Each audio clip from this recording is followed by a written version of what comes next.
बिस्मिल्लाहिर्रहमानिर्रहीम। अस्सलाम वालेकुम। मैं हूं आपका दोस्त, आपका host Mohammad Yasir Khan, unfold with Yasir Khan के साथ। अल्लाह ताला हमें ढेरों आसानियां दे और आसानियां तकसीम करने की तौफीक अता फरमाए। कोविड-19 है, लोग मुश्किलात का शिकार हैं, तो कोशिश करें अल्लाह ताला ने आपको जितने रिसोर्सेज दिए हुए हैं उनको दूसरों के साथ शेयर करें, ताकि उनकी ज़िंदगी पहले से कुछ बेहतर हो सके और सोसाइटी में कुछ आपकी कंट्रीब्यूशन हो सके।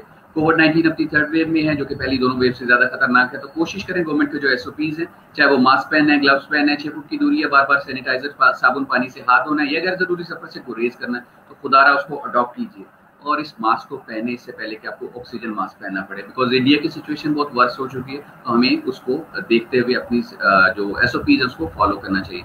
आज का जो शो है that is powered by Geltex pharmaceutical, जिनका कहना है we are sharing the health equity and Tutor Medics, that is UK based organization, they are serving to student who are suffering in कोविड-19। Thank you very much for the both sponsor.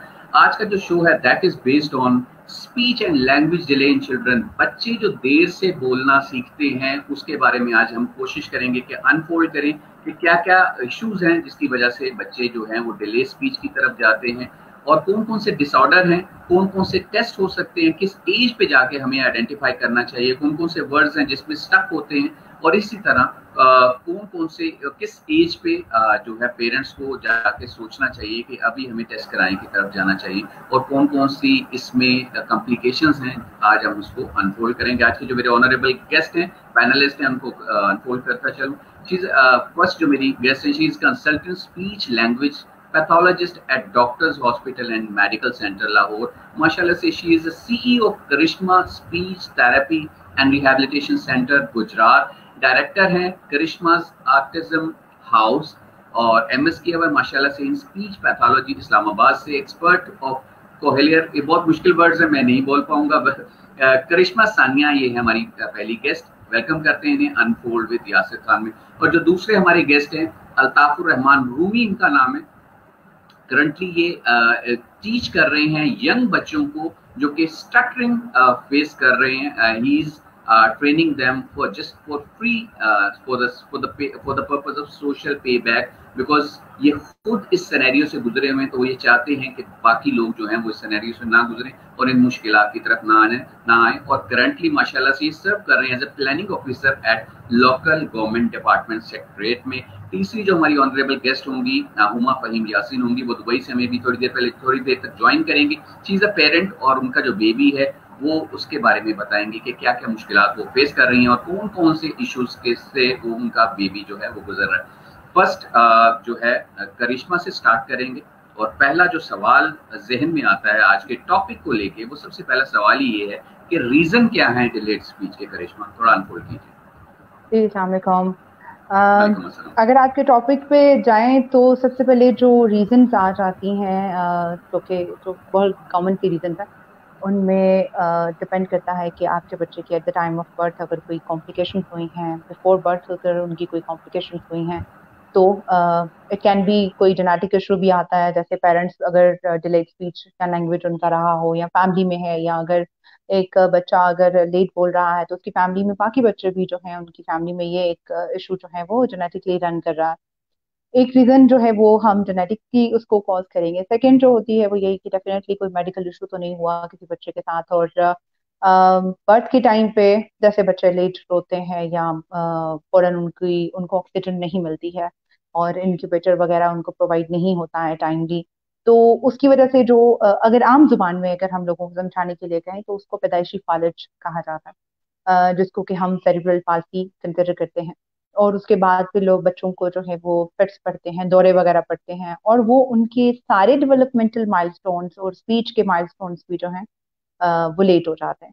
तो ये एक बहुत बड़ी काज है। इसी तरह hearing loss जो है, अगर एक बच्चा समात उसकी कमजोर है या बचपन यानी पैदाइश से ही उसकी कुव्वत समात नहीं है, डिपेंड करता है कौन सी डिग्रीज पे है, कितना हियरिंग लॉस है, उसकी वजह से बच्चे जो हैं वो नहीं बोलते हैं। जाहिर है जब सुनेंगे नहीं तो वो बोलेंगे कैसे। 70% तो हम सुन के अपनी लैंग्वेज को एक्वायर करते हैं। इसके अलावा जो मेजर कॉजेज हैं वो ये भी हो सकती हैं, जैसे मोबाइल फोन। आजकल बहुत ज्यादा पेरेंट्स जो हैं वो बच्चों को 3-4 मंथ्स में ही बच्चों को इंट्रोड्यूस कराना शुरू कर देते हैं। एक्सेसिव स्क्रीन टाइम उनको मिलता है खाना खाते हुए, हर चीज। और कुछ जैसे सिंगल पेरेंटिंग होती है उसमें भी, या पेरेंट्स जो हैं वो दोनों ही वर्किंग हैं, बच्चे जो हैं वो घर पे हैं या किसी आया के पास हैं, तो उस सूरत में भी उनके पास इंटरैक्टिव मोड ऑफ कम्युनिकेशन नहीं होता, जिसकी बुनियाद पे उनके पास लैंग्वेज उस तरह से नहीं आ पाती है, उनका एक्सपोजर नहीं होता है, उनको सिखाने का टाइम जो है वो बिल्कुल ही एक तरह से डेड हो जाता है, जिसकी वजह से बच्चे जो हैं वो लेट बोलते हैं। ये तो बहुत कॉमन सी कॉजेज हैं। इसके अलावा अगर हम डीप इन रूट जाएं तो जाहिर है वो बहुत ज्यादा चीजें आ जाती हैं जो कि स्किलफुली फिर एक जो भी एक्सपर्ट है, स्पीच लैंग्वेज पैथोलॉजिस्ट है, वो उसको डील करती हैं। Very right, very right. अच्छा, अभी आपने मोबाइल फोन की यूजेज की बात की, तो घरों की खवातीन हैं, मर्द हजरात हैं, बच्चे हैं, वो तो बहुत ज़्यादा मोबाइल का यूजेज करते हैं। आपने बात की 3 से 4 महीने की एज में ही बच्चों को मोबाइल दे दिया जाता है, गेम खेलते रहते हैं, कार्टून देखते रहते हैं। मेरा सवाल ये है कि कंसेप्शन पीरियड जो होता है, वो 9 मंथ का जो पीरियड होता है, अगर उसमें मोबाइल फ़ोन का यूजेज बहुत ज़्यादा हो रहा है, तो क्या इसका इम्पैक्ट होता है बेबी के ऊपर? देखें, अगर एक बच्चा जो है आप प्रेगनेंसी के टाइम की बात कर रहे हैं, एम आई राइट? यस। ओके। बेसिकली ये होता है कि जब मदर्स बहुत ज़्यादा मोबाइल फ़ोन यूज़ कर रही हैं, और उसका भी डेफिनेटली एक इम्पैक्ट इतना आता नहीं है। हम उसको अभी तक कुछ ऐसी में कोई, जब तक कोई रिसर्च कोट नहीं करूँगी तब तक मैं कुछ कह नहीं सकती। बेहतर ये होता है कि अगर आप बहुत ज़्यादा अपनी मूवमेंट्स, अगर आप एक्टिव रहते हैं, अगर आप नेचुरल लाइफस्टाइल को अडॉप्ट करते हैं, तो इन दैट केस आप एक अच्छा और हेल्दी बेबी को जो है वो आप प्रोवाइड कर सकते हैं अपनी फैमिली को। लेकिन अगर आप मतलब देखा जाए तो कोई भी कॉम्प्लिकेशन हो सकती है ड्यूरिंग प्रेगनेंसी, लेकिन हम उसमें ये नहीं कह सकते कि मोबाइल की वजह से बच्चे में जो है वो लेट होना, उसने बोलना शुरू किया, क्योंकि बच्चा तकरीबन 3 से 4 महीने की जो उसकी बर्थ की एज होती है, यानी बिफोर बर्थ, जब 3 से 4 महीने का वो होता है, उस टाइम पे ही वो बच्चा अपनी बाहर की दुनिया, अपनी माँ के पेट से बाहर की दुनिया की आवाज़ों को सुनना शुरू कर देता है। और वो वहाँ से जब सुनता है तो सुनते सुनते तो आप सोचें कि वो तकरीबन 1 साल तक वो लफ्ज़ बोलना शुरू करता है। तो वहाँ पर अगर एक बच्चे को एक्सपोजर ही नहीं दिया गया है, या उसकी वो बहुत ही लिमिटेड उसकी सिचुएशन है, तो फिर डेफिनेटली उस तरह से भी चीज़ें जो हैं वो कहीं ना किसी हद तक उसमें इम्पैक्ट तो ज़रूर करेंगी। तो इसके ऊपर मैं कोई, जब तक कोई रिसर्च नहीं हो, ऑथेंटिक कोई इंफॉर्मेशन हो, मैं उसको कोट नहीं करूंगी। बहुत खूबसूरत, बहुत खूबसूरत। अच्छा Krishna, speech and language delay की हम बात कर रहे हैं, तो थोड़ा सा लोगों को गाइड करें, ये स्पीच और लैंग्वेज में फ़र्क क्या है? हाँ, बेसिकली स्पीच और लैंग्वेज जो है उसको अगर डिफ्रेंशिएट किया जाए तो स्पीच को कहा जाता है वो अल्फाज जो हम अदा करते हैं, जैसे साउंड्स, यानी अगर हम एक लफ्ज बोल रहे हैं कोशिश, तो कोशिश में क, श, वाउल्स जो हैं वो भी, और साउंड्स भी, इनके कॉम्बिनेशन से एक वर्ड बनता है। और इन साउंड्स की जो प्लेसमेंट है, यानी जुबान कहाँ कहाँ लगती है, जुबान में अगर इंटरेक्ट करती है दांतों के साथ, उसका टच होना, फिर जुबान की मूवमेंट अगर पैलेट के साथ टच करती है तो उसमें कैसे साउंड निकलता है, यानी का साउंड हो गया, लिप्स की मूवमेंट के साथ प, ब, म साउंड निकलते हैं। तो इन सारे साउंड्स की जो एक प्रोडक्शन है, या उनकी जो मूवमेंट के बेसिस पे जो एक लफ्ज बनता है, उसको हम स्पीच कहते हैं। यानी हमारी जितनी भी ओरल कैविटी है, हमारा सारा सिस्टम है, वो उस वर्ड को बनाने तक जो उसका किरदार है आवाज समेत, उसको हम स्पीच कंसिडर करते हैं। और लैंग्वेज की बात की जाए तो language is very common and very understandable word, कि हम एक लैंग्वेज को जो अंडरस्टैंड करते हैं, जो सुन के समझते हैं, वो है हमारी लैंग्वेज। और उसमें डेफिनेटली 2 से 3 तरह के आपके हैं, जैसे रिटन है, लिख के अभी अपनी बात समझाते हैं। अगर एक इंसान बोल नहीं पाता तो वो इशारों से अपनी बात समझाता है, पॉइंट आउट करके बताता है। इसी तरह अगर स्पीच लैंग्वेज पैथोलॉजी में बात की जाए तो AAC डिवाइसेस आ गई हैं, यानी कि मोबाइल फोन ही आप कह लें या टैबलेट कह लें, उसमें स्पीच लैंग्वेज पैथोलॉजिस्ट जो हैं वो ट्रेंड होती हैं, और फिर आगे वो अपने उन्हीं पेशेंट्स को ट्रेन करती हैं कि वो अगर एक बात कुछ कहना चाह रहे हैं मगर वो बोल नहीं पा रहे, तो उनके पास ऐसी डिवाइस मौजूद है जो कि उनके अकॉर्डिंग उसको अरेंज किया जाता है, उनकी नीड के मुताबिक जो उनको डेली लाइफ में चाहिए होती है। तो वो फिर जैसे एक सिंपल मैं आपको एक बता देती हूँ, डिफरेंट किस्म की डिवाइसेस होती हैं। जैसे अगर एक बंदे को पानी चाहिए है तो वो उसको हम ट्रेन कर देते हैं पानी के ग्लास के ऊपर, तो वो पानी के ग्लास के ऊपर जैसे ही टच करेगा तो फिर वो बोलेगा, जी डिवाइस बोलेगी कि मुझे पानी चाहिए। तो वो भी एक आपका मोड ऑफ कम्युनिकेशन है। तो ये लैंग्वेज है जो कि आप एक बच्चा 2 3 4 भी एट द टाइम ऑफ अपनी जो जब भी उसकी डेवलपमेंटल लैंग्वेज के माइलस्टोन्स चल रहे होते हैं, जो वो सीख रहा होता है लैंग्वेजेस, तो वो सीख सकता है 3 से 4 लैंग्वेजेस। Beautiful beautiful. और थोड़ा सा लोगों के लिए और आसान करें, घरों में नॉर्मली 3 से 4 लैंग्वेजेस बोली जा रही होती हैं। एक तो वो जैसे लेट्स सपोज अगर घर की जबान मादरी जबान पंजाबी है तो वो पंजाबी बोली जा रही होती है, और जो आउटसाइड दी हाउस है, ये जो लोग आ रहे होते हैं उनके साथ उर्दू बोली जा रही होती है। और अगर वो मीटिंग्स देख रहे हैं बच्चे, क्योंकि वर्क फ्रॉम होम भी चल रहा है बहुत सारे पेरेंट्स का, वहाँ इंग्लिश बोली जा रही होती है। तो इसका इम्पैक्ट क्या पड़ रहा होता है बच्चे के ऊपर? ये बहुत अच्छी बात है कि अगर आपका बच्चा वाकई में इतना ज़हीन है तो आपको 2 3 4 लैंग्वेजेस आप साइमल्टेनियसली एक बच्चा लर्न कर सकता है और उसमें कोई प्रॉब्लम नहीं होता है। और ये एक मिथ है कि उसके बारे में लैंग्वेज के बारे में ये कहा जाता है कि अगर हम 2 से 3 लैंग्वेजेस बोल रहे हैं बच्चे को तो ये शायद कंफ्यूज हो गया इसलिए नहीं बोल रहा। कंफ्यूजन होती है एक हम इसको आइसबर्ग थ्योरी कहते हैं कि आपके दिमाग में यानी नीचे एक बहुत अच्छा खासा आपके पास मवाद मौजूद है लैंग्वेज को लेकर, लेकिन उसको यूज कैसे करना है वो आप लिमिटेड यूज करते हैं। अगर एक बच्चा दादी के साथ बोलते हुए बात करते हुए पंजाबी सुन रहा है तो उसके पास पंजाबी की वोकेबलरी भी है, उसकी अंडरस्टैंडिंग भी मौजूद है। मामा से बात करते वो उर्दू भी बोल रहा है, वो भी उसके पास उसकी अंडरस्टैंडिंग मौजूद है, उसको समझ पा रहा है। अगर वो स्कूल में जा रहा है तो देयर इज इंग्लिश लैंग्वेज या अरबिक है कुछ भी, तो उसको भी वो अंडरस्टैंड कर रहा है क्योंकि वो उसकी अंडरस्टैंडिंग डेवलप की जा रही है। लेकिन वो बोल जो रहा है वो कभी कभी उसमें मिक्स ऑफ लैंग्वेज हो जाता है।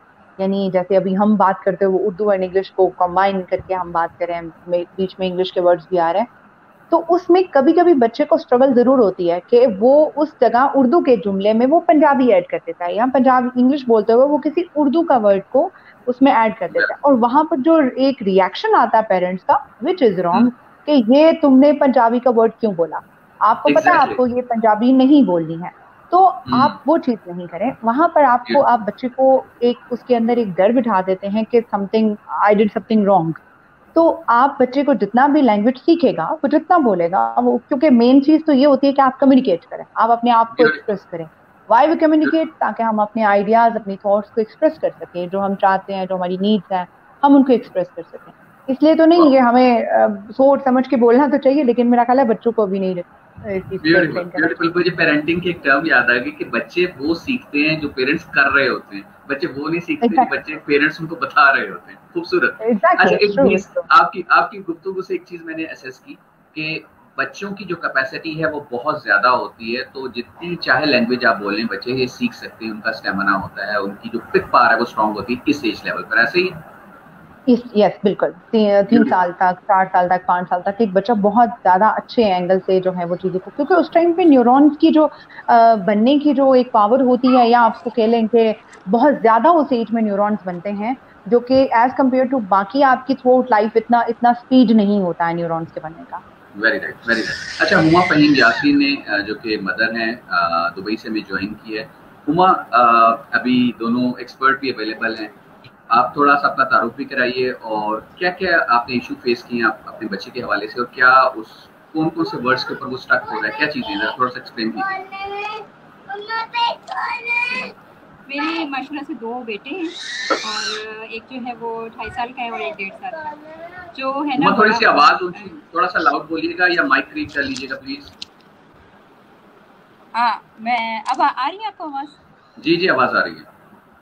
ठीक है। मेरे 2 बेटे हैं माशाल्लाह, एक 2.5 साल का है और एक 1.5 साल का। राइट। तो उसने जो बड़े वाला बेटा है उसने 8 मंथ की उम्र में जाके जो है ना हल्का फुल्का बोलना शुरू किया, जैसे मामा बाबा। फिर जैसे होता है ना कि वर्डिंग स्टार्ट हुई, लगा कि जैसे अब बोलने लगेगा सेंटेंसेस, लेकिन बिल्कुल स्टॉप हो गया। और कुछ कुछ वर्ड्स कुछ जैसे होते हैं ना साउंड्स निकालता है मुंह से, लेकिन जैसे वर्ड्स होते हैं ना कि हम कहें कि हमारे पीछे रिपीट करें जैसे हम कह रहे हैं, तो वैसे नहीं कर पाता। अच्छा, कैमरा स्टॉप कर लें, स्टॉप कैम करेंगे तो आपकी आवाज़ क्लियर हो जाएगी प्लीज, ताकि आपका क्वेश्चन क्लियर हो जाए हमारे एक्सपर्ट्स को।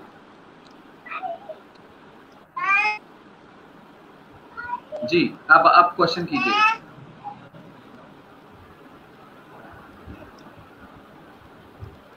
और अब माशाल्लाह से वो 2.5 साल का हो रहा है, तो अब जो है ना उसमें काफ़ी इम्प्रूवमेंट है। लेकिन ये है कि बहुत मैं परेशान रही इसके लिए कि मालूम नहीं ऐसे क्यों हो रहा है। अब भी है, कभी-कभी बोलना शुरू कर देता है और कभी फिर भूल जाता है कि भी मैं ये लफ्ज़ बोल चुका हूँ। राइट। अच्छा हुमा, थोड़ा सा ये भी एक्सप्लेन कीजिए कि कौन कौन से वर्ड्स हैं जिसके ऊपर वो स्टक होता है, और कौन कौन से वर्ड्स हैं जितने वो बोल पाता है, क्या सेंटेंसेस बोल पाता है? सेंटेंसेस जोड़ नहीं पाता, जैसे आधे लफ्ज़ जगह जैसे कुछ बोलना चाह रहा है तो उसमें से कुछ लफ्ज़ बताएगा ताकि मैं खुद ही अंदाज़ा लगाऊं कि क्या बात कहना चाह रहा है। और कभी-कभी तो जब रो रहा होगा या जब कोई प्रॉब्लम होगा तब तो बिल्कुल ही नहीं बता पाता। करिश्मा, अगर आप चाहती हैं कोई क्वेश्चन करना हुमा से तो आप आइडिया हो जाएगा। मैं ये जानना चाहूंगी कि क्या उसकी जो बाकी उसके डेवलपमेंटल माइलस्टोन्स हैं वो ठीक रहे हैं अभी? आई थिंक हमें इसके बारे में बात करनी चाहिए कि नॉर्मल जो माइलस्टोन्स होते हैं कि ए स्टेज में बच्चा क्या क्या करता है, हम उसके बारे में भी डिस्कस करेंगे। तो अगर तो जैसे ये मुझे बता रही हैं, ऑफ कोर्स यहाँ पर एक और क्वेश्चन जो है वो जिसको मैं एक्सप्लेन करना चाहूंगी वो ये कि क्या ये डेवलपमेंटल डिले है, यानी स्पीच लैंग्वेज पैथोलॉजी के हवाले से अगर बात की जाए तो ये नॉर्मली जैसे हम कह देते हैं कि बच्चा लेट तो बोल रहा है जी, वक्त के साथ साथ ठीक हो जाएगा, यहाँ कि इसके साथ कोई वाकई सीरियस इश्यूज हैं। तो यहाँ पर आई थिंक इनको एक्सपर्ट को दिखाने की जरूरत है। आप जैसे वो ये कह रही हैं कि वो हम जो बोलते हैं वो उसको वापस रिपीट नहीं करता। आप अगर मैं ये बात कहूँ, इनसे ये पूछूं कि जब उसको कुछ कहना है तो क्या आप उसको कहने का मौका फराहम करते हैं? सॉरी, मैं I am trying to be good in Urdu ताकि मैं कॉम्बिनेशन में लैंग्वेज को ना उसको कर पाऊँ। जब आप उस वर्ड को यूज करते हैं किसी वर्ड को, तो आपकी वो लैंग्वेज का हिस्सा जरूर है, यानी आपकी डेली रूटीन में वो वर्ड्स यूज होता है, या कि आप अचानक से उसको डायनासोर सिखाना स्टार्ट हो गए हैं, आप उसको ज़ेब्रा सिखाना स्टार्ट हो गए हैं, आप उसको किसी सी एनिमल का नाम सिखाना शुरू हो गए हैं।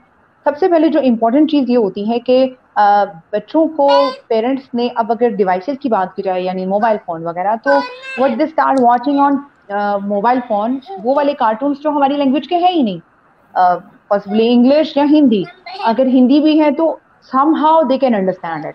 अब वो इंग्लिश जब बोल रहे होते हैं तो वो उनको अंडरस्टैंडिंग तो कहीं हद तक आ जाती है, और उसको वो कुछ ना कुछ वो लफ्ज बोल भी लेते हैं। अब वो यूट्यूब पे जब देख रहा है बच्चा तो भी वो ABC 1 2 3 सीख लेता है, लेकिन वो डेली लाइफ में जो उसको कम्युनिकेशन करने के लिए जो अल्फाज उसको चाहिए होते हैं वो उसके पास नहीं है। ना उसको नाउन्स पता है, ना उसको वर्ब्स पता है। नाउन मीन्स के उसको बेड या फिर उसका प्लेट, चम्मच, ग्लास, कुछ भी ऐसी चीजों के नाम जो उसकी डेली लाइफ में जरूरत के हैं उसको नाम नहीं पता है।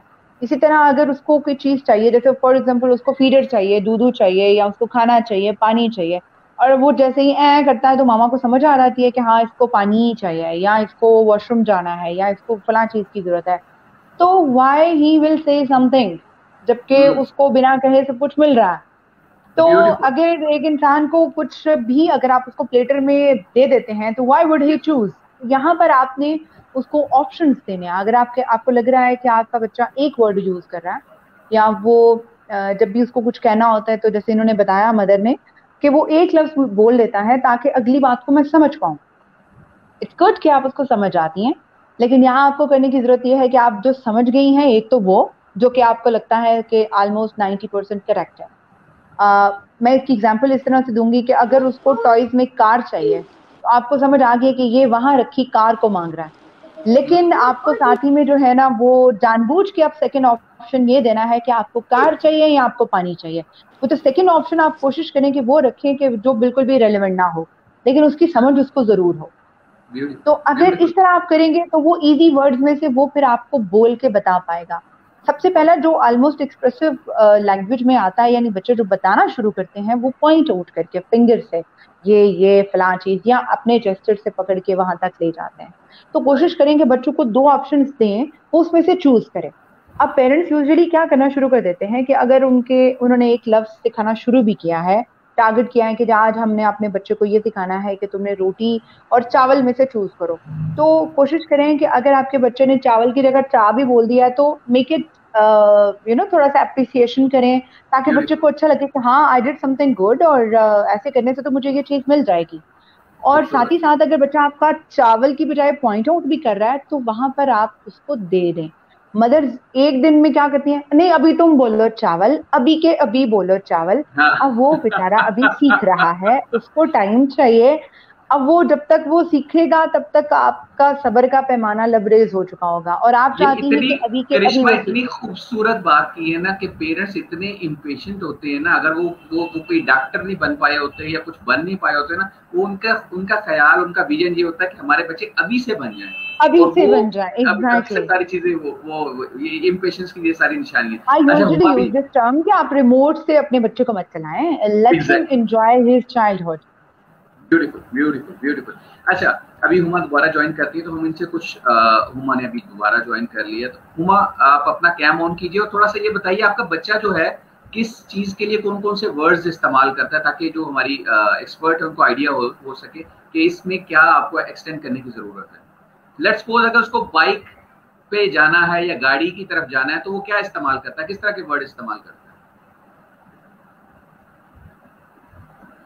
हुमा आपको वो मेरी आवाज अपने आ रही? आप को एक्सप्रेस करने के लिए क्या अल्फाज इस्तेमाल, हाँ, अगर उसको कोई चीज चाहिए, उसको कोई चीज जरूरत है, तो वो कैसे उसको मांगता है आपसे, और उस सूरत में भी जब वो चीज सामने हो, और अगर वो चीज सामने नहीं है तो दोनों सूरतों में। Very right. जी हुमा आपको आवाज आ रही है? I think she is not there. हाँ उमा, अभी उमा अगर आप दोबारा ज्वाइन कर ले तो बेटर हो जाएगा। अच्छा मीनवाइल कुछ जो डिसऑर्डर्स हैं हम अगर उसकी तरफ चले स्पीच डिसऑर्डर हैं तो थोड़ा सा लोगों के लिए आसानियां हो जाए, जो जो बच्चे जहाँ जहाँ भी फेस कर रहे हैं तो उन पेरेंट्स को थोड़ी आगाही हो जाएगी। हाँ, अगर हम बात करें कि स्पीच जो डिले है वो कैसे होता है, यानी उसका बेसिकली वो एक सीक्वेंशियल ऑर्डर होता है कि जैसे सीक्वेंशियल ऑर्डर की अगर फिर वो मुझे उसकी डिटेल बतानी पड़ेगी कि एक बच्चा 2 से 4 महीने में जो है वो कूइंग स्टार्ट करता है, यानी आवाजें निकालना शुरू कर देता है, जैसे आ ओ ई वगैरह। फिर इसी तरह 4 6 मंथ्स में वो बैबलिंग स्टार्ट कर देता है, बाबा वर्ड बोलेगा, क्या पता मामा पहला वर्ड बोले, क्या पता दादा पहला वर्ड बोले। इसी तरह वो तकरीबन 1 साल की उम्र में वो 1 से 2 अल्फाजों को जोड़ के बोलना शुरू कर देता है, जैसे मामा दो, जोड़ के इन द सेंस कि ऐसा लफ्ज जो मुकम्मल एक लफ्ज हो, तो कम से कम 2 से 4 लफ्ज वो बोल लेता है 1 साल तक। 8 9 महीने की उम्र में बच्चे कुछ आवाजें यानी साउंड्स जो हैं वो बनाना शुरू कर देते हैं। अगर यहाँ पर अगर हम ये बात करें कि जैसे अगर एक बच्चे ने बिल्ली को देखा है तो वो म्याऊं को म्याऊं कह रहा है, तो हम उसको एक वर्ड कंसीडर करेंगे, वो भी एक वर्ड ही कंसीडर होगा। तो इसी तरह अगर हम बात करें कि ये स्पीच लैंग्वेज जो जिसको हम डिलेड स्पीच कहते हैं नॉर्मली, यानी विदाउट एनी रीजन, कोई कॉम्प्लिकेशन ना हो, कोई डिसऑर्डर ना हो, तो उसको हम डिलेड स्पीच कहते हैं, जो कि एक सिक्वेंशियल ऑर्डर में चलती है, जिसमें कि तकरीबन बाकी सारे माइलस्टोन्स को बच्चा अचीव कर रहा होता है, लेकिन किसी एक जगह में वो थोड़ा सा पीछे रह जाता है, जिसको फिर वो वक्त के साथ कर लेता है। लेकिन अगर हम डिसऑर्डर की बात करें तो उसमें ये नहीं होता, उसमें फिर बच्चा जो है वो हो सकता है उसने बैबलिंग जो है वो 1 महीने में, सॉरी 1 साल की एज में उसने स्टार्ट की हो। इसी तरह उसने पहला वर्ड जो बोला हो सकता है वो 2 साल की एज में बोला हो, और बाकी और भी बहुत सारी ऐसी चीजें हैं जो कि उसके साथ साथ साथ चलती हैं, जिनमें वो पीछे रह जाता है। डेवलपमेंटल माइलस्टोन भी उसके हो सकता है पीछे रह गए हों, तो वो एक ए टिपिकल ऑर्डर होता है जिसमें कि बच्चा उस तरह से परफॉर्म नहीं कर पाता है। तो उसमें वो फिर हम उसको डिसऑर्डर कंसीडर करते हैं इन अ वे, लाइक उसकी फिर रूट कॉज देखी जाती है कि कौन सा प्रॉब्लम हो सकता है स्पीच लैंग्वेज पैथोलॉजी की अगर हम कंटेंट में बात करें। Very right. अच्छा थोड़ा सा लोगों को ये भी एजुकेट करें, स्पेशली पेरेंट्स को, स्पेशली मदर्स को, कि किस एज के बाद कुछ वर्ड्स ना बोले या कुछ सीक्वेंस ना बोले तो उसको डॉक्टर से या स्पीच थेरेपिस्ट से राब्ता करना चाहिए, और कौन कौन से टेस्ट इसके लिए अवेलेबल है। ठीक है, जो बेसिकली मैंने जैसे आपसे कहा कि बच्चा 12 मंथ्स की एज में तकरीबन 2 to 6 वर्ड्स बोलना शुरू कर देता है, इसी तरह वो 18 मंथ्स यानी 1.5 साल की उम्र में तकरीबन 50 वर्ड्स बोलना शुरू कर देता है। और ये वो वर्ड्स हैं जो कि उसके बोलने के हैं, जिसमें कि वो अपने आप को एक्सप्रेस कर पाता है। इसी तरह 24 मंथ्स यानी 2 साल की एज में तकरीबन यही तादाद फिर मल्टीप्लाई हो जाती है। आप इसको 200 कह लें, 250 कह लें, लेकिन डिपेंड करता है, हर बच्चा डिफरेंटली ग्रो करता है, हर बच्चा डिफरेंटली लर्न करता है। अगर हम 36 मंथ्स तक जाएं तो तकरीबन 1000 की वोकेबलरी का जो उनके पास एक जखीरा मौजूद होता है अपनी बात को एक्सप्रेस करने का, बोलने का, लेकिन अंडरस्टैंडिंग उनकी इससे भी कहीं ज्यादा वर्ड्स की होती है। And a child start questioning at age of 1 year, यानी सिंपली अगर हम 1.5 भी करें, 1.5 साल की एज तक हाँ जी, क्या, क्यों तो बहुत लेट आता है, क्या क्या ये क्या है। और जैसे कि बहुत सारे पेरेंट्स पूछते हैं, ये सवाल बहुत पूछता है। That's a very good sign कि अगर आपका बच्चा सवाल पूछ रहा है, ही वांट्स टू नो कि क्या है इसके पीछे लॉजिक क्या है, क्योंकि यही वो एज है कि जहां पर आप उसको बहुत ज्यादा कुछ लैंग्वेज में भी दे सकते हैं, आप उसको नॉलेज में भी दे सकते हैं। एंड इंटरेस्टिंगली अगर आपको कुछ नहीं भी पता है तो व्हाट यू कैन डू, आप उसको बोलें कि let me find it out, मैं इसको ढूंढ के आपको इसका आंसर करूंगा, लेकिन वहां पर उसको करिश्मा, चुप ना मेरे करें। अपने बेटे ने पिछले दिनों मुझे स्टन कर दिया था, लाइक इन अ सेंस कि मुझसे, मैंने उससे पूछा, मैंने उससे बताया था कि खुदा हर जगह मौजूद है, हम नमाज पढ़ रहे हैं, अल्लाह के लिए पढ़ रहे हैं, तो वो मेरे साथ मसल्ला बिछा के बैठा हुआ नमाज पढ़ा, तो उसने मुझसे पूछ लिया, मोहम्मद अहमद उसका नाम है, उसने कहा अल्लाह कहाँ है डैड जी, अल्लाह कहाँ से देख रहा है हमें। अब मैं उसको कहाँ से बताऊं अल्लाह कहाँ से देख रहा है, मैंने कहा ऊपर से देख रहा है, कहता ऊपर चलते मुझे दिखा कर आओ अल्लाह। तो बच्चों के हाँ, क्वेश्चन तो बिल्कुल डिफरेंट होते हैं, मतलब आप उसको आंसर नहीं कर पाते। यू आर सेइंग राइट कि उनके क्वेश्चन उनके लेवल से बहुत ऊपर होते हैं। बेसिकली उनकी अंडरस्टैंडिंग जो होती है वो एक बहुत ही क्या कहते हैं वो, मैं उसको सिंपली ये कहूंगी कि बहुत क्यूट लैंग्वेजेस होती हैं, लेकिन अभी तो बहुत सारे ऐसे बच्चे भी होते हैं जो इतने स्मार्ट होते हैं कि आपको बिल्कुल ही सरप्राइज कर देते हैं कि अब यहाँ से इस बात का जवाब कैसे निकले। तो एग्जैक्टली। वहां पर आपने अपनी, अब आप स्मार्टनेस शो करेंगे बिकॉज यू आर पेरेंट्स, तो अब आपने ये देखना है कि आपने बच्चे को कैसे बताना है कि हम इस चीज को कैसे, और उसके बारे में जैसे मैंने एक वीडियो देखी थी, इकरारुल हसन जो है हमारे एक बहुत अच्छे एंकर पर्सन है, तो थैंक यू। उन्होंने कहा कि ये मेरा बेटा जो है वो बहुत ज्यादा, इसने एक सवाल पूछ लिया, मुझे एग्जैक्टली तो याद नहीं, तो उन्होंने कहा कि मुझे बिल्कुल समझ नहीं आया उस टाइम पे कि मैं इसको क्या जवाब दूं। तो फिर मैंने कहा कि okay let's find it out on internet. तो हमने वहां ढूंढा, देखा, और मुझे कहीं ना कहीं उसका जवाब कुछ ना कुछ मिल गया, मल्टीपल कुछ ऑप्शन थे वहां पर। तो एटलीस्ट उन्होंने उसको आंसर करने की कोशिश की, और वो जो ब्यूटीफुल। कॉन्फिडेंस बच्चे में आता है वो इन्हीं क्वेश्चन आंसर सेशंस के बाद ही आता है। जब आप बच्चे को चुप ब्यूटीफुल। करा देते हैं तो वो फिर उसका सेल्फ स्टीम भी उसमें लो हो जाता है, और वो उसी फिर दुनिया में रहता है कि ये आखिर क्यों है और ये कैसे है। क्योंकि क्यूरियोसिटी इंसान के अंदर एक बहुत मेन फीचर है, तभी तो ये दुनिया में हम कहाँ से कहाँ पहुंच गए। क्यूरियोसिटी होती है तो लाइफ होती है, अदरवाइज तो स्टेगनेंसी होती है ना, आगे बढ़ने की तो तमा ही नहीं होती।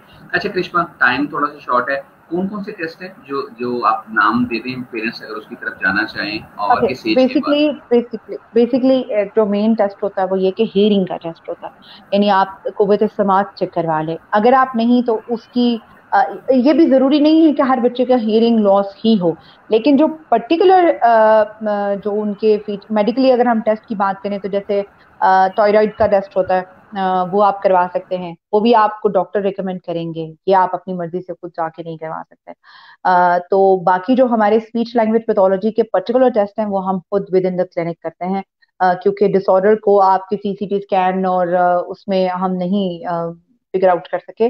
उसके लिए प्रॉपर टेस्ट बने होते हैं कि लैंग्वेज के कौन से टेस्ट हैं, स्पीच के कौन से टेस्ट हैं, वॉइस के कौन से टेस्ट हैं। तो वो चीजें जो है ना वो आप सेशन अपने क्लिनिक में ही कंडक्ट करते हैं। Your voice is not there, you are mute. Altafur Rahman Rumi हमारे साथ हैं, उनको ऐड करते हैं। जी सर। सर अस्सलाम वालेकुम। वालेकुम अस्सलाम। जनाब स्टैमरिंग कंसल्टेंट है माशाल्लाह से, आप थोड़ा सा लोगों को गाइड कीजिए, स्टैमरिंग होती क्या है और कहाँ कहाँ आपने फेस की और कैसे कैसे अब आप लोगों को फेस करने से बचा रहे हैं? ज़बरदस्त यार, ज़बरदस्त। सबसे पहले तो यासिर भाई मैं आपका इंतहाई तहे दिल से शुक्रिया अदा करता हूँ, और अपनी बहन सानिया की और हुमा में जो बहन हमारे साथ है उसका भी शुक्रिया अदा करता हूँ।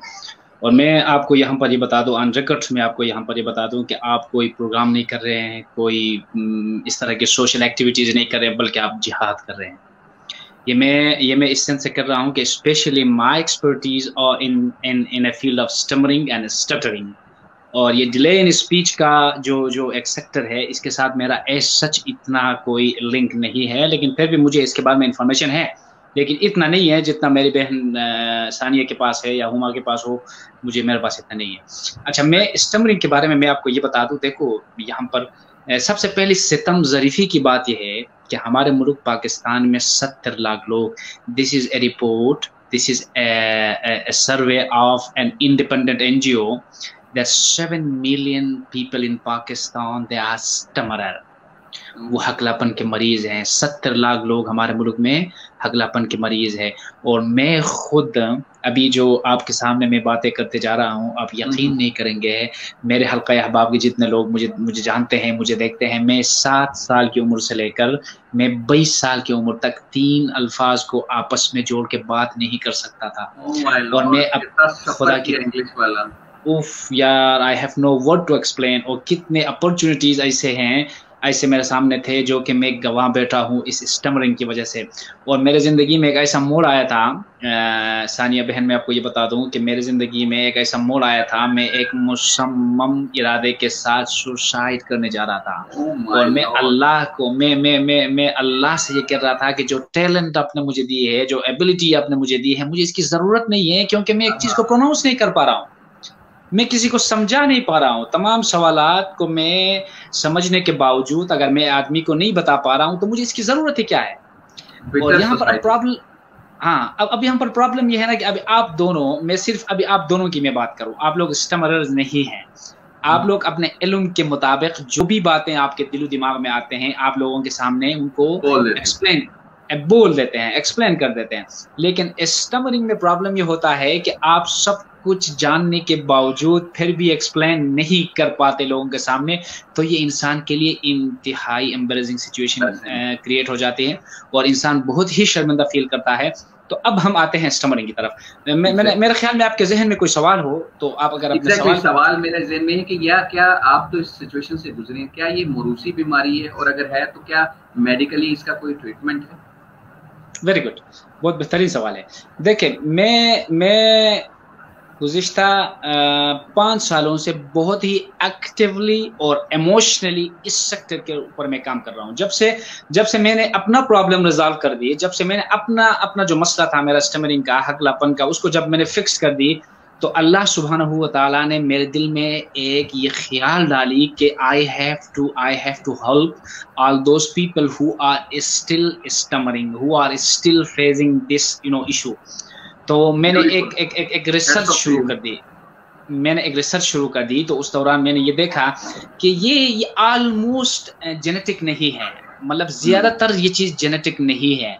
बहुत ही रेयर, बहुत ही कम ऐसे लोगों को मैंने देखा है कि जिनके वालिद या वालिदा या ख़ानदान में दूसरा कोई फ़र्द ऐसा हो जो कि स्टमरर हो या स्टटरर हो, फिर उसके बाद ये उसके ख़ानदान के दूसरे लोगों की तरफ मुंतकिल हो चुकी हो। इस तरह के लोग बहुत कम हैं। और इसमें यासिर भाई, मैं आपको ये बता दूं कि तमाम तर जो जिम्मेदारी है ना, वो बेसिकली फिक्स्ड होती है, बेसिकली वो लेवल होती है वालिदैन के ऊपर। और यहाँ पर हमारे वालिदैन जो होते हैं, जो पेरेंट्स जो होते हैं, उनसे एक बड़ी संगीन गलती सरजद हो जाती है। वो इसलिए कि सबसे पहली बात इसमें यह है कि ये स्टटरिंग या स्टमरिंग या हकलापन, जिसको उर्दू में हम कहते हैं, ये गप में शुरू हो जाता है। फॉर एग्जाम्पल, एक बच्चा होता है या एक बच्ची होती है, तो वो बातों को ना प्रोलॉन्ग करके, फॉर एग्जांपल मैं कहना चाहता हूँ पाकिस्तान, तो वो कहता है पाकिस्तान, तो उसकी फैमिली वाले एंजॉय करते हैं, देखो हमारा बेटा कितना खूबसूरती से, हाँ, कितने खूबसूरती से बात करता है या बात करती है, तो they make a fun on that. तो यही फन, यही महजूज होना उस बच्चे की प्रैक्टिकल जिंदगी के लिए वबाल जान बन जाता है, एक पॉइजन बन जाता है, पॉइजन। और मैं आपको यहाँ पर ऑन रिकॉर्ड ये बता दूँ कि अल्लाह सुब्हानहू व तआला ने, मैं फ़ख्र करता हूँ, मैं अल्लाह का शुक्रिया अदा करता हूँ कि अल्लाह ने मुझे तमाम तर टैलेंट से नवाजा था, लेकिन मैं इस स्टमरिंग की वजह से यूनिवर्सिटी में दाखिल नहीं हो सका। और मैं उस वक़्त सोच रहा था अगर मैं प्रॉपरली, मैं रेगुलरली अगर यूनिवर्सिटी में एडमिशन ले लूँ तो मेरी जगहंसाई होगी, लोग मेरे ऊपर हंसेंगे और फिर मैं किसी को मुँह दिखाने के काबिल नहीं हो जाऊँगा। अभी देखें ना, यहाँ पर तो इलनेसेस बहुत सारे हैं, कैंसर की बीमारी है, एड्स की बीमारी है, यरकान की बीमारी है। उसमें इस तरह होता है, यासिर भाई आप इस बात को नोट कर लें, उसमें इस तरह होता है कि इंसान को पता होता है कि यार मुझे तो एड्स की बीमारी है और मुझे निस्बतन दूसरे लोगों से पहले मरना है। इंसान ज़हनी तौर पर इस बात के लिए रेडी हो जाता है, ठीक है ना। लेकिन आप याद रखे, ये स्टमरिंग या स्टटरिंग या हकलापन का जो शिकार जो आदमी होता है ना, वो पल पल मर जाता है, वो पल पल मर जाता है। देखो ये कितना एक इंतहाई अजीब किस्म के एहसास होगी कि आपसे अगर कोई सवाल पूछे, चाहे वो तुम्हारे ऑफिस में ऑफिसर है, घर में आपका वालिद है या आपका दोस्त है, आपसे कोई सिंपली सवाल पूछेगा और उस सवाल का जवाब आप नहीं दे पाएंगे, अगर आपके सारे फैमिली वाले भी आपके साथ हेल्प करें ना, तो उस अल्फाज को उठाने में आप सक्सेस नहीं हो पाएंगे, क्योंकि आप स्टमरर हैं। अब बात यहाँ पर ये हो जाती है कि स्टमरिंग कहाँ से आ जाती है। स्टमरिंग ये है बेसिकली क्या चीज, तो इसको अगर हम देखेंगे ना, तो ये एक मेंटली डिसऑर्डर है, ये एक फियर है, ये एक डर है। तो किसी तरीके से जितने भी वालिदैन आपके इस प्लेटफॉर्म के थ्रू, आपके इस प्रोग्राम के थ्रू हमारे इस प्रोग्राम को देख रहे हैं, तो मैं अपनी तरफ से उनको एक मशवरा ये दे दूं कि कभी भी अपने बच्चों को डिप्रेस ना करें, उनको अंडरस्टिमेट ना करें, ठीक है ना। अगर आप उनको अंडरस्टिमेशन की तरफ लेकर जाएंगे तो ये शुरू में तो थोड़ा थोड़ा होगा, लेकिन आगे जाके ये उनकी जिंदगी का एक इंटीग्रल पार्ट बन जाएगी। और मैं आप ऑर्डर हो जाएगा। हाँ, मैं आपको यहाँ पर दावे से ये कहता हूँ कि ये एक तो ये स्पीच डिले वाली बात आपने और मेरी बहन सानिया ने इसके ऊपर बात की, ये थोड़ा सा अलग एक मुख्तलिफ इशू है। लेकिन ये स्टमरिंग या स्टटरिंग जो है, जिसके ऊपर हमारे मुल्क में 70 लाख लोग इस बीमारी का शिकार हैं, इसका मेडिकली कोई इलाज नहीं है। इसलिए कि मैं 10 साल सफर हो चुका हूँ और मैं ENT स्पेशलिस्ट के पास में गया हूँ, न्यूरोसर्जन के पास में गया हूँ, न्यूरोलॉजिस्ट के पास में गया हूँ, मेडिकल फिजिशियंस के पास में गया हूँ, जनरल फिजिशियंस के पास में गया हूँ, लेकिन इन सब लोगों ने हाथ उठा रखे हैं कि भाई हम इस चीज का इलाज नहीं कर सकते हैं। इसका मतलब यह है कि मेडिकली इसका कोई इलाज नहीं है। अगर इसका कोई इलाज है तो वो उस मुतासिरा बच्चे के वालिदैन के पास है, ठीक है ना। तो उन्होंने इस आदमी को they have to encourage them, you know, mentally, they have to encourage them mentally।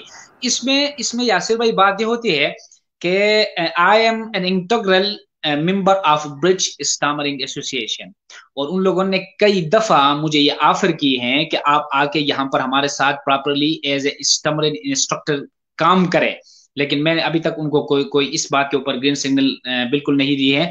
और मैंने उनके साथ अपना सक्सेस स्टोरी शेयर किया था, तो तब उन्होंने मुझे ये इन्विटेशन दी थी। अल्ताफ भाई, थोड़ा सा ना टाइम शॉर्ट है, तो आप थोड़ा सा जो पेरेंट्स हमें देख रहे हैं उनके लिए एजुकेट करें कि ये जो स्टमरिंग है या अकेलापन है, ये किस एज में एक तो आता है, और दूसरा बच्चे जो है नॉर्मली कौन से अल्फाज, खास अल्फाज पे हकलाते हैं या सारे अल्फाज पे हकलाते हैं? थोड़ा सा आसान करते जाए।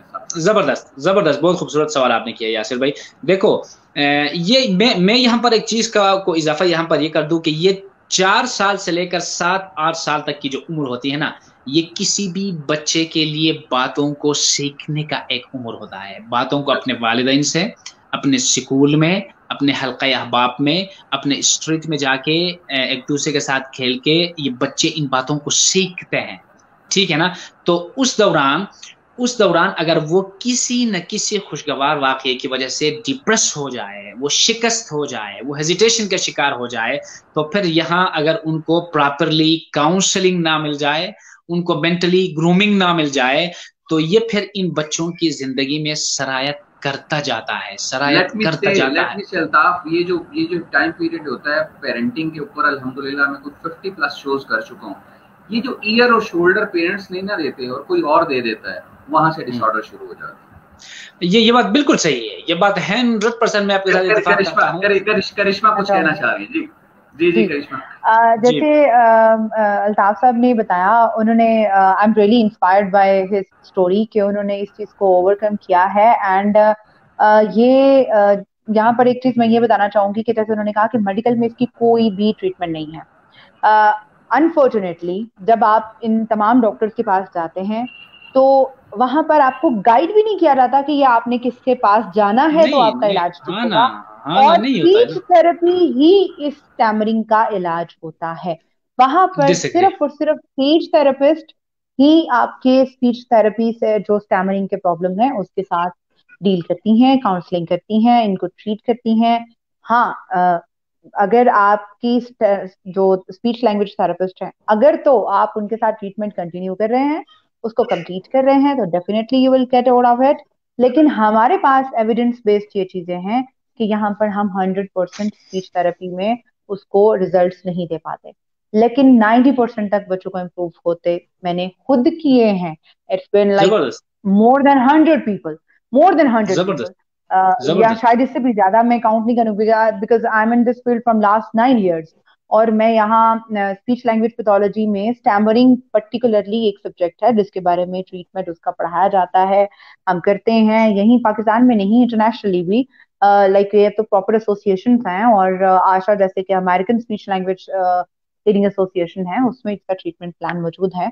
तो ये आपकी तो इट्स अ गुड लक कि आपने इस चीज को ओवरकम किया है। एंड आपकी बहुत सारी चीजें जो आपके एक्सपीरियंस ने आपने मेंशन की हैं उसमें वो ऑथेंटिकली भी ठीक है, यानी वो रिसर्च वाइज भी ठीक है। जैसे आपने बात की जेनेटिकली के जेनेटिक्स में इसका कोई रूल नहीं है, डेफिनेटली पहले था, पहले वाली जो थ्योरीज थी उसमें ये कहा जाता था कि जेनेटिक्स में इसकी रूट कॉज है, लेकिन अब जो रिसेंटली जो रिसर्च आई है उसमें ये कहा कि जेनेटिक्स में इसका कोई भी अमल दखल नहीं है, it's all about your psychological pattern. तो ये साइकोलॉजिकली जो आपके फियर्स हैं, definitely that is the stammering, और फिर उससे जुड़े हुए बहुत सारे और फियर्स बनते चले जाते हैं। अगर एक बच्चे को स्टैमरिंग अपीयर हुई है विद इन 2-3 वीक्स, अगर वो स्पीच थेरेपिस्ट को कंसल्ट कर लेता है तो देयर आर सर्टेन टेक्निक्स जिनको हम बताते हैं और वो 2-3 महीने में बिल्कुल ठीक हो जाते हैं, बिल्कुल उससे निकल आते हैं।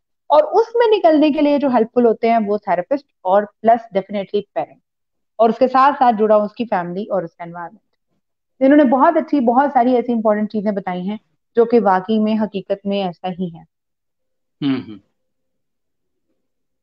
जी यासिर भाई।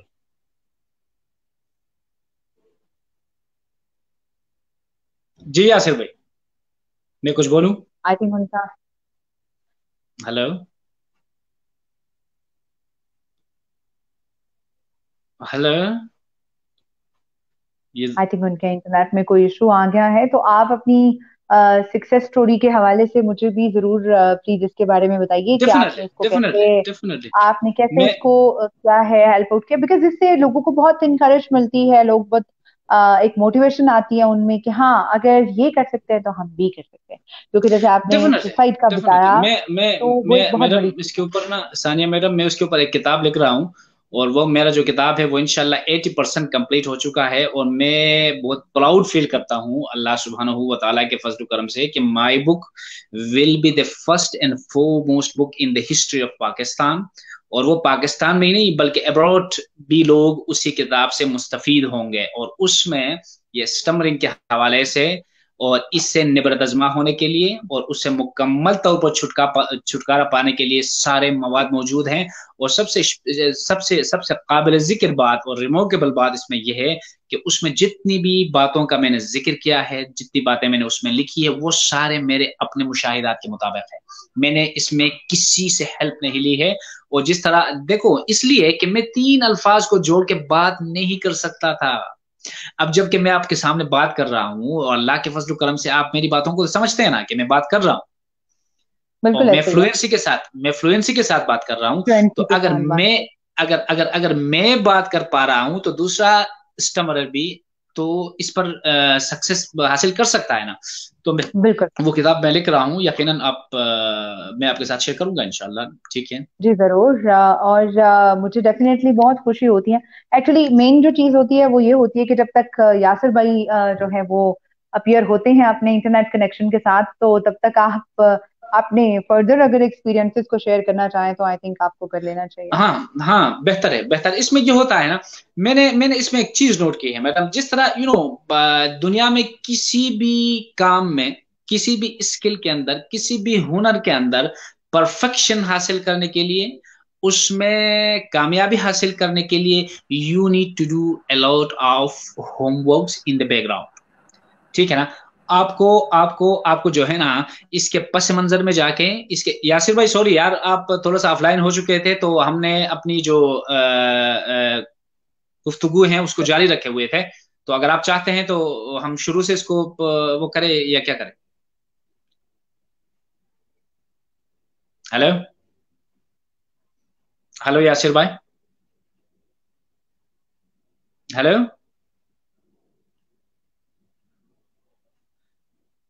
मैडम को इनके इंटरनेट का मेरे ख्याल में कोई इशू है, प्रॉपरली कोई इशू है? जी ऐसे ही है, जी बिल्कुल ऐसे ही है। तो what we should do? Actually internet I think आप एक इंस्पिरेशन हैं, और अगर आपकी कोई इससे रिलेटेड कोई वीडियोस हैं, आपके कोई एक्सपीरियंसेस हैं, कोई टेक्निक्स हैं, कोई टिप्स हैं, आप वो बता सकते हैं कि आपने इसको कैसे ओवरकम किया, आपने लोगों के साथ कैसे अपने इंटरेक्शन को बेहतर बनाया, लोगों ने आपके साथ जो उनके बिहेवियर थे वो जब आप बेहतर हो गए तो वो कैसे बेहतर हुए या बुरे हुए या ये एक सरप्राइजिंग हुआ। मिरेकल्स है, मिरेकल्स है, ये एक मिरेकल्स है। ठीक है ना। अभी मैं अपने ही गांव में, मेरा ताल्लुक बेसिकली जिला चित्राल के साथ है, और हम्म वहां पर मेरे गांव में टोटल 80 हाउस होल्ड हैं। ठीक है, 80 हाउस हम्म। होल्ड। तो उनमें 10 लोग स्टमरर हैं।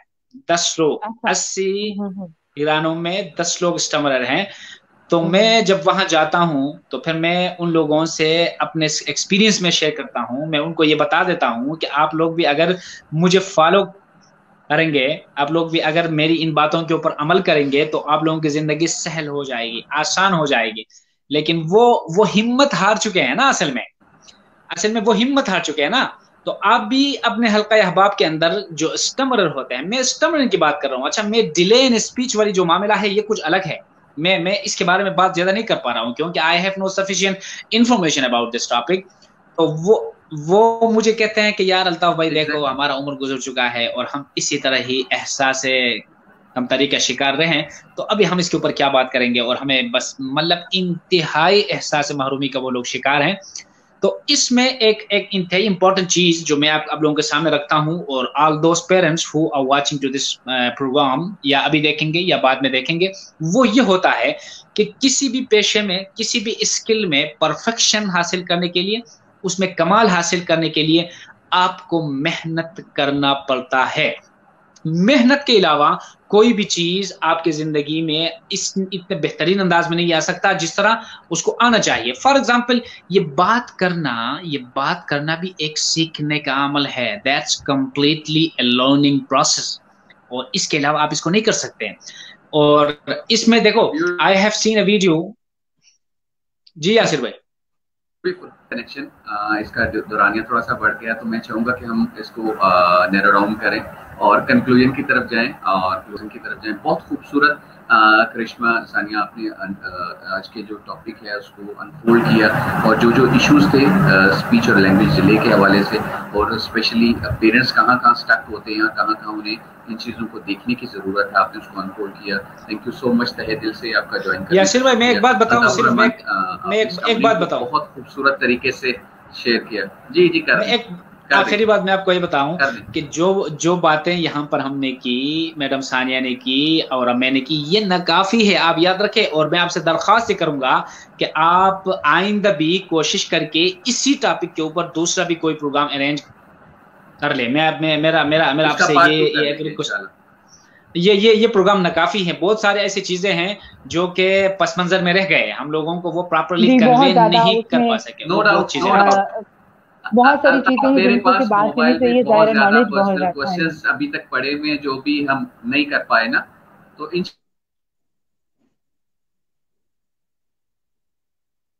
ठीक है, ठीक है यासिर भाई।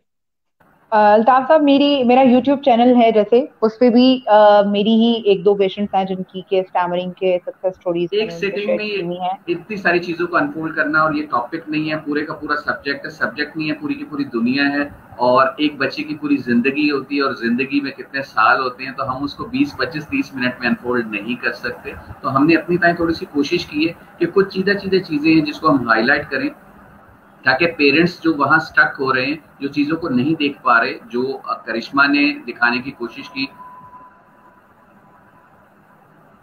ठीक ठीक। करिश्मा सानिया का जो YouTube चैनल है मैं भी कमेंट बॉक्स में शेयर कर दूंगा, तो उनके चैनल को जरूर लाइक कीजिएगा, सब्सक्राइब कीजिएगा, और जो इससे रेलेवेंट प्रोग्राम है, उनके जो रेलेवेंट शोज हैं उनको देखिएगा, और आपको उससे जरूर रहनुमाई मिलेगी इंशाल्लाह। मैं आप दोनों के जो YouTube चैनल्स हैं उसको शेयर कर दूंगा। Thank you ji, thank you very much. मैं इंशाल्लाह शेयर कर दूंगा। Thank you very much. शायद हमें मेंशन करना भूल गई, जो टेक आई थिंक वो डिस्कनेक्ट हो गए हैं, तो it's better that we should leave. और बड़ा अच्छा लगा आपसे भी, आपकी सक्सेस स्टोरी को जान के भी, एंड होपफुली आप से बहुत कुछ लोगों को सीखने को मिलेगा।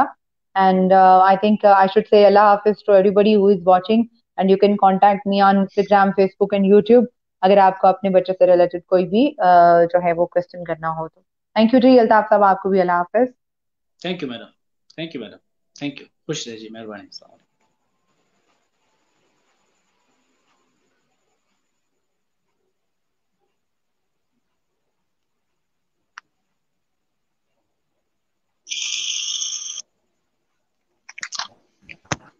I'm really very sorry, आज थोड़ा टेक इशू की वजह से बार बार डिस्कनेक्शन फेस हो रहा था। आपसे मुलाकात होगी इंशाल्लाह कल, और unfold with Yasir Khan show को प्योरली करने का मकसद भी यही है कि पाकिस्तान और पाकिस्तान से बाहर जितने भी जेम्स और सक्सेस स्टोरी रखने वाले लोग हैं उनको आपके साथ शेयर किया जाए ताकि हम आपकी कुछ केयर कर सकें। बिकॉज जब तक टॉपिक्स पे बात नहीं होगी तब तक हम चीज़ों को अनफोल्ड नहीं कर पाएंगे, क्योंकि जितना ज़्यादा बात करेंगे उतनी ज़्यादा सोल्यूशन निकलेंगे। तो आज के शो में आज हमने कुछ अपनी तय कोशिश की कि language delay, speech language delay में जो इश्यूज आते हैं उसको आज हम अनफोल्ड करें। तो इंशाल्लाह इसका पार्ट 2 भी करेंगे जितने क्वेश्चन और जितने, ताकि हम मजीद लोगों के लिए और पेरेंट्स के लिए सकें। आपसे मुलाकात होगी इंशाल्लाह कल। टिल दैट टाइम, हाफिज़, अस्सलाम वालेकुम, पाकिस्तान जिंदाबाद।